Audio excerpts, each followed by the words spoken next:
कि लालू यादव का जब फैक्टर चलता था तो गरीबों का फैक्टर था। यादव अपने लिए कोई नया बेहतर अच्छा विकल्प खोज रहे हैं जहां यादवों के बच्चों को पढ़ने की व्यवस्था हो। मैं भी उनके साथ रहा हुआ, मैं एक रूम में, हम और लालू जी 3-4 दिन तक सोए हुए हैं। जब वो रेल मंत्री बने तो मैं उनके साथ ही बैठा हुआ था। लालू यादव ने भी तो यादवों के बच्चों को पढ़ने के लिए बड़ी अच्छी व्यवस्था की थी। चरवाहा विद्यालय खोला था। इससे अच्छी व्यवस्था क्या होगी?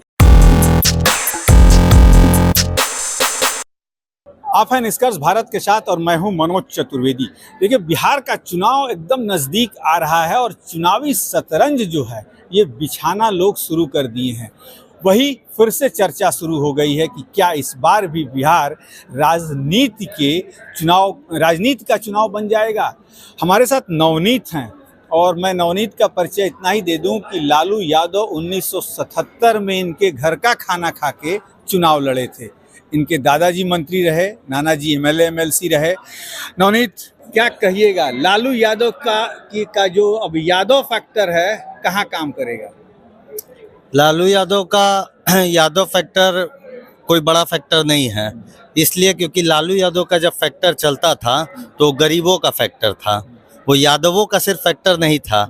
अब उसमें एक बड़ा वर्ग यादव का सपोर्ट करता है, उनको पहले भी करता था, आज भी उसमें से बहुत सारे लोग हैं। लेकिन धीरे धीरे जैसे उनकी राजनीति बदली वैसे यादवों को उनको देने का जो वोटिंग का तरीका था वो भी बदल गया। तो आज के समय में जो यादव स्पेसिफिक लोग उनके साथ हैं, जैसे गरीब छटके, जैसे दलित छटके, जैसे पिछड़े छटके, वैसे अब यादव छटक रहे हैं।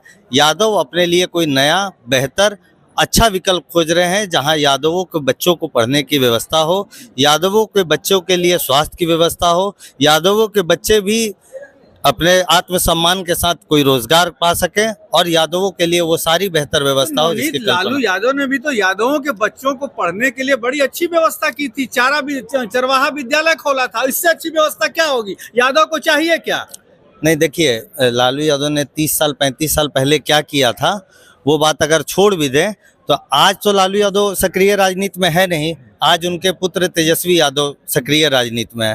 तेजस्वी यादव को 2 बार मौका मिला, उन्होंने कोई ऐसा व्यापी काम नहीं किया जिससे लगे कि बहुत बड़ा आकांक्षी वर्ग या पीछे छूटा हुआ वर्ग उसके लिए। जैसे अब लालू यादव का एक क्लेम है कि भाई गरीबों को आवाज़ दिया, लेकिन गरीबों का बोलना सिखा दिया। ठीक है, इस बात को बहुत सारे बिहार के और देश के लोग मानते भी हैं, लेकिन आज के टाइम में अगर पिछड़े वर्ग की राजनीति कर रहे हैं तो तेजस्वी यादव के पास कोई वैसा विजन है नहीं कि भाई उससे पिछड़ों को लेकर स्पेसिफिकली सरकार में क्या रोल हो सके।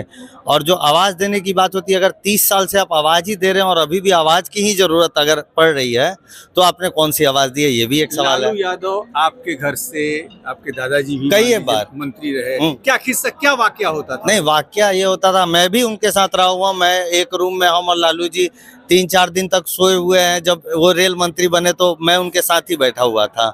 बात वो नहीं है। आज भी पूरे बिहार में अगर राजद का कहीं अपने जमीन पे एक कार्यालय है तो वो मेरे जमीन पे है, सारण में, और पूरे बिहार में कहीं नहीं है। आज भी अभी है। तो कार्यालय हटाएंगे नहीं? नहीं, क्यों हटाएंगे? हमने तो वो जमीन उनको गिफ्ट दिया हुआ है। वो जमीन की कीमत अभी करोड़ों में है। अब देख लीजिए, अब ये एक नया चैप्टर और खुल गया। नवनीत के परिवार ने, या यूं कह लीजिए कि नवनीत के परिवार से लालू यादव ने गिफ्ट में कार्यालय के नाम पे जमीन ले ली। नहीं लिया, नहीं, हमने दिया। आपने दिया? हाँ। इन्होंने दे दिया, उस समय व्यवहार ऐसा। लेकिन लालू यादव के लेने का तरीका यही है। आज कांति सिंह से लेके बहुत लोगों ने जमीन दिया है लालू यादव को, कोई नहीं कहेगा कि हमने लालू यादव को क्यों दिया।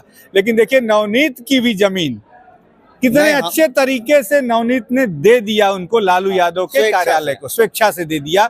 और आज उस जमीन की कीमत करोड़ों रुपए है। भाई, पार्टी किसकी है? परिवार की पार्टी है। सारण में जमीन, पहला कार्यालय यदि अपनी जमीन पर किसी का है तो राजद का, तो वो सारण में नवनीत की जमीन पर है। करोड़ों की जमीन का घपला वहां भी होगा। अब तो ये नया चैप्टर खुल जाएगा। वहाँ कोई घपला नहीं है क्योंकि स्वेच्छा से दिया हुआ है।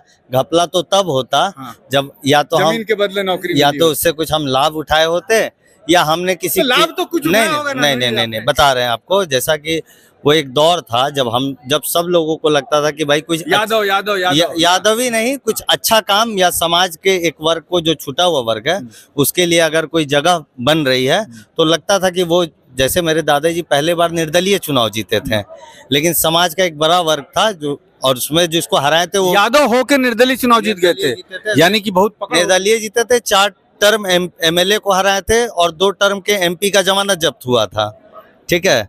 तो वहां से जब निर्दलीय, और जिसको हराए थे वो भी लालू यादव के पार्टी के कैंडिडेट थे, लेकिन एक समाज के एक बड़े वर्ग का ये विचार हुआ कि भाई हम लोगों आज के परिस्थिति में लालू जी का साथ देना चाहिए। तो उसमें बिना शर्त समर्थन, जब वो पहली बार जीते तो उसमें वो मंत्री नहीं बने, मंत्री दूसरी बार और तीसरी बार जीते उसके बाद बने। तो पहली बार जो था वो बिना शर्त समर्थन। रोहिणी को आप लोगों ने क्यों हरा दिया? नहीं, हमने नहीं हराया। आज भी हमारे घर के ज्यादातर लोग रोहिणी के पक्ष में ही वोट मांग रहे थे, रोहिणी के लिए मांग रहे थे। और अब भी मांगेंगे? नहीं, हमने नहीं मांगा, हमने नहीं मांगा। परिवार में यदि नहीं, मैं आज तक नहीं रहा, मैं राजद में नहीं रहा। आज भी बहुत लोग का मानना है कि, और मेरा तो अपना मानना है कि मेरे को वो राजनीति सूट नहीं करती है जो राष्ट्रीय जनता दल करता है। तो इसलिए तमाम सब कुछ रहने के बावजूद, चाहे तेजस्वी यादव हो, लालू यादव हो, राबड़ी देवी हो, सब कोई हमारे घर पे रहा, पारिवारिक संबंध है बहुत अच्छा। लेकिन मैंने कभी राष्ट्रीय जनता दल ज्वाइन नहीं किया। मैंने जब भी राजनीति की शुरुआत की तो प्रशांत जी के साथ की। जनसुराज के पहले से भी ये व्यक्ति ऐसा प्रभावित व्यक्ति है कि जब इनकी सोच को पढ़ना देखना शुरू किया तब से ही मैं इनके साथ जुड़ते चल गया। मुझे जनसुराज नहीं, मैंने जनसुराज और प्रशांत किशोर को खोज कर मैंने को अपने आप को बिहार के इस व्यवस्था परिवर्तन में अपने आप को लगा दिया। अब देखिए, एक ही परिवार में 4 लोग हैं, तमाम लोग लालू के साथ हैं, लेकिन एक ये पढ़ा लिखा बंदा नवनीत जो है वो प्रशांत की सोच और समझ के साथ चल रहा है, बिहार की व्यवस्था को बदलने के लिए चल रहा है। और कितनी अच्छी बात उन्होंने कहा कि प्रशांत ने मुझे नहीं अपनाया, मैंने प्रशांत को खोज के उनको पकड़ लिया। जो लोग सोच के पीछे चलेंगे निश्चित तौर पर बिहार बदल जाएगा। मनोज चतुर्वेदी, पटना।